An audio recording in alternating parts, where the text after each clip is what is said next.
what's the one of the biggest differences with the past. Welcome back. Here we talk about space and everything related to it. If you are passionate about space, astronomy, technology and everything about it, you can join all our social platforms at the SpaceInfo Club or our website at www.spaceinfo.club, where tons of content and a community of experts are there waiting for you. This is the SpaceInfo Club. Welcome everyone, today again to the SpaceInfo Club YouTube channel. If you're watching us on YouTube, welcome on the Spotify podcast episode of the SpaceInfo Club, or also all the other audio streaming platforms.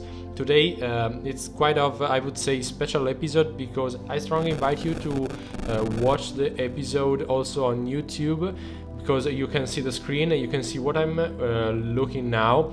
At the time of the recording, I'd say I look at it live on NASA YouTube channel, and I'm seeing the relocation of the SpaceX Crew 8 Dragon spacecraft on board the International Space Station. So I'd like to use this topic to talk about a little of the space of the International Space Station, talk about the operation over there, and also maybe some mentioning the privatization topic that I'd like to go deep into it in a further episode of the podcast and also here on the YouTube channel. So let me know if you're interested. Write a comment down below or just get in contact on our Instagram page or website. I really appreciate your comments and also your interaction, particularly on the website. I received a lot of them, so thank you so much. And so today we talk about operation on the International Space Station. So for sure, for all the people out there that are quite expert, I would say just from the beginning that I'd like to simplify a lot of things to make this content listenable and also comprehensive for all the people that are following the SpaceInfo Club. I'd like to make some simplification, so please forgive me if I neglect some topics, some things that are quite technical, and just tell me if I say something wrong or there is something that you'd like to know more into depth. So we try to give you some more technical content next time. So what you can see on the right part of the screen is the live stream from the NASA YouTube channel. There is what's going on is a relocation of the SpaceX spacecraft, particularly the Crew 8 Dragon. So it's a manned spacecraft, as you know for sure, is a completely autonomous vehicle where 4 astronauts can be transported on board. So what happened here is that the vehicle was already docked to the International Space Station, and so why did they undock it? So there is no planned landing today. They are just undocking the spacecraft from the station, and then they are going to dock it to a different part of the station, because in May, so in the next few weeks, a couple of weeks maybe, if everything goes okay, Boeing Starliner is going to be launched. It's going to dock to the International Space Station. So due to the internal procedure over there, you need to relocate the spacecraft, which is already there, and to dock it to a different port to leave the selected port for the Boeing Starliner free, and to let that spacecraft dock, I would say, smoothly to the International Space Station. So what's happening right now? The undocking phase has already went successful. You're already seeing from the live stream that the spacecraft is soaring, I would say, freely our planet. They are moving very almost to the same speed. Actually, now the Crew Dragon spacecraft is approaching again the International Space Station. So for the people who didn't see the live stream from the beginning, what happened before? Well, the spacecraft was docked to the International Space Station. Then the hatches have been closed, and the release phase, which is just a few minutes, occurred successfully, clearly, and the spacecraft just went a little away from the station you have to know that the International Space Station, and particularly, more generally speaking, all the docking and rendezvous procedure are operated in I would say, a military fashion. So you have the attacking spacecraft. In this case, attacking is clearly a military language, but no harm is forecasted for sure for the operation. And then you have the target spacecraft, which is clearly the station. In this case, when these two spacecraft are planned to dock, the attacking one is approaching to the International Space Station clearly from kilometers below or above. Usually, in 99% of the cases, the attack happens from below. And the attacking spacecraft already from a lot of meters, in the order of hundreds of meters away, starts the approach. The relative speed are very, very small. Absolute speed of the International Space Station is something like 28,000 kilometers per hour. So it's a standard LEO orbital velocity. For people who don't know, the International Space Station is flying something like 400 kilometers from the surface of our planet. So the attacking spacecraft starts the approach quite far, as you maybe have imagined from the station, and in the order of a few centimeters per second of relative velocity, the approach occurs. You have to know that the International Space Station, in this case, but usually in all the docking operations, also as I've said, coming from the military operation, also this is the same thing that happened when two aircraft perform aerial refueling. It's the same, I would say, way of thinking. You have a protection zone, in this case around the International Space Station, so you have something like the safe sphere or protection sphere, which is an ideal clear sphere of protection, where the spacecraft, the attacking spacecraft, has to qualify to enter into that sphere. So if you are coming too fast, if your parameters clearly orbital parameters, so if your relative speed is too high, your orbit is not perfectly aligned with the target, for example, all these parameters are computed automatically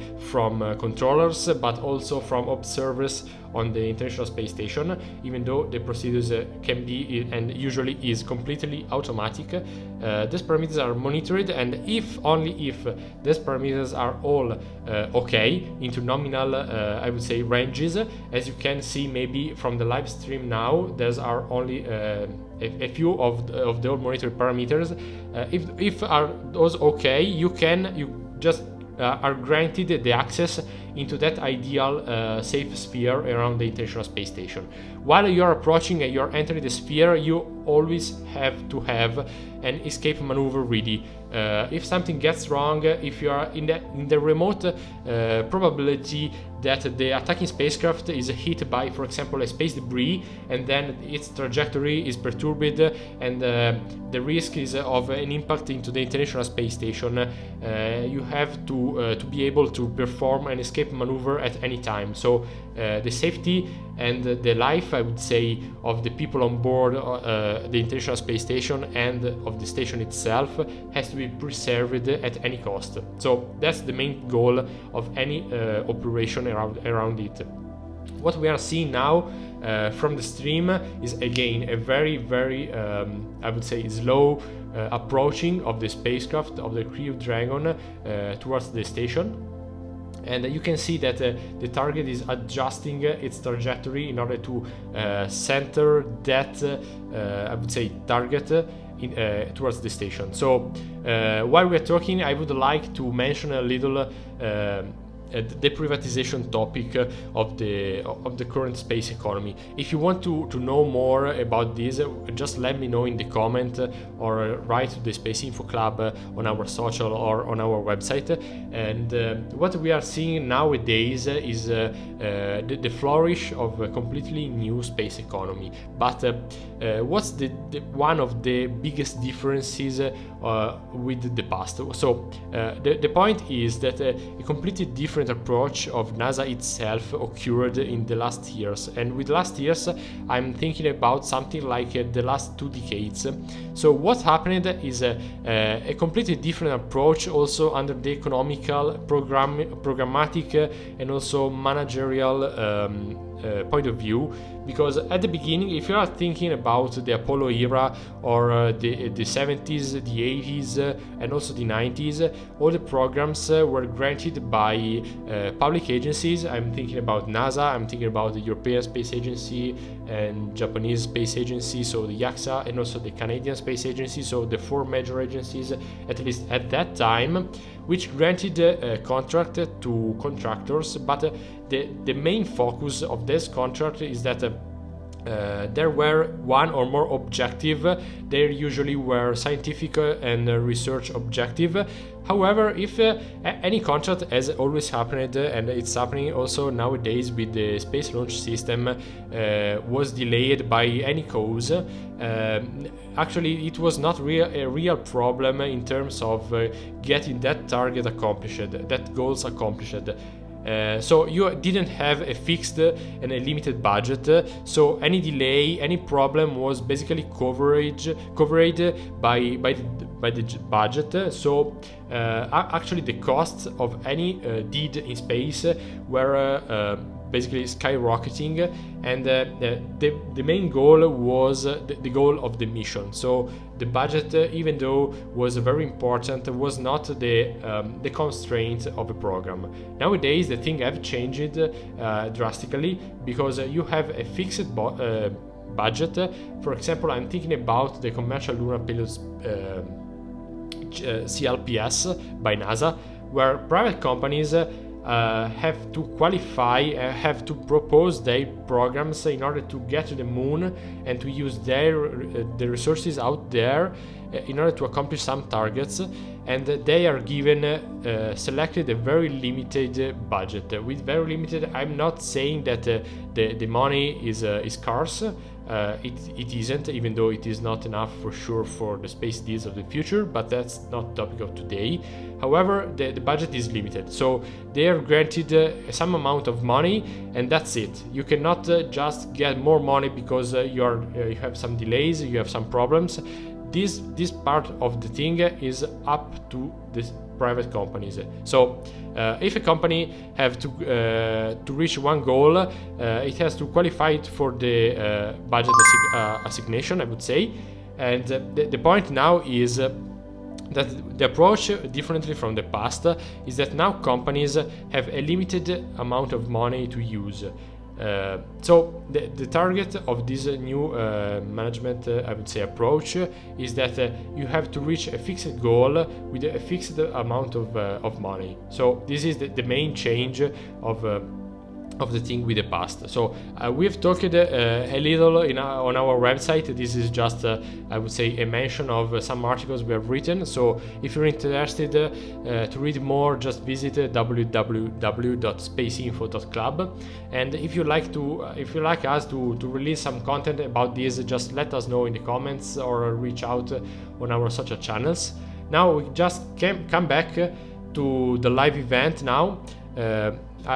For the people that are just started looking at the video right now, we are looking at the SpaceX Crew-8 Dragon spacecraft relocation on the International Space Station. So in addition to what we've said before, this kind of relocation is I would say completely automatic, and the attacking spacecraft is performing the maneuver completely autonomously without the aid, for example, of Canadarm.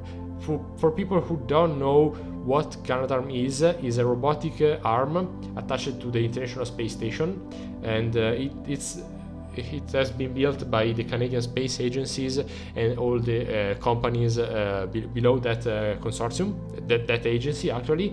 And the capability of this arm is that of moving objects that are docked or astronaut also around the International Space Station. Maybe you've seen some spacewalk and astronauts being relocated from one point to another thanks to the Canadarm. In this case, the Crew 8 Dragon spacecraft is moving by itself, so the undocking and redocking operation is completely performed by the SpaceX spacecraft. We have seen now that the relative velocity is very small as usual. What happens when, for example, astronauts have to dock to the space station usually? The relative velocity is usually in the order of 7-10 centimeters per second, so it's very, very slow, but the procedure is completely autonomous. And what's happening here is that the operations are going good, and actually things seem to be happening nominally. Everything is in control, and we are now back to the final phases of the port relocation of the SpaceX Crew Dragon spacecraft, and the operation seemed to be successful. Actually, we are waiting for the spacecraft to dock. The confirmation of the docking of the spacecraft. So while we're waiting, some words about what's going to happen here. Okay, so here we can see that the operation has been completed. Actually, the attacking spacecraft, so SpaceX Crew Dragon 8 spacecraft, is docked. So the two hatches are still closed, but we have the confirmation of the docking of SpaceX Crew Dragon to the International Space Station. So relocation occurred successfully, and things are okay. We have a successful relocation. Now this kind of operation can be considered terminated successfully, and we are now waiting for the launch of Boeing Starliner basically next week. The launch of the capsule is forecasted and set for May the 6th, and with onboard two NASA astronauts, Sunita Williams and Butch Wilmore, who will be flying the spacecraft and will stay in orbit for about 1 week, executing experiments on the International Space Station, and then coming back to our planet with the same capsule, so again Boeing Starliner capsule. And this flight will be a very important milestone for the certification of the capsule itself. Indeed, nowadays in the Western world, I would say SpaceX is the only company which has a fully certified manned spacecraft in order to bring astronauts to the International Space Station. So if you are from the aviation world, the launch occurring on next Monday for Boeing will be a sort of experimental launch, if you would like to see this. So if everything goes okay, this will be a paramount milestone for Boeing in order to fully certify for human flight their Starliner capsule. So now we have just reached the end of this stream, and also I will close the video in a few seconds. Before say goodbye, I'd like to recall that the launch of Monday will occur from Florida, and also after a week the capsule will land back still on Earth, so it will be a parachute and airbag assisted landing, so touching down on Earth, clearly again in the United States. I think it will be very interesting to look live to this event. Maybe we'll make a live coverage. Just let us know in the comment or contact us what you'd like to see.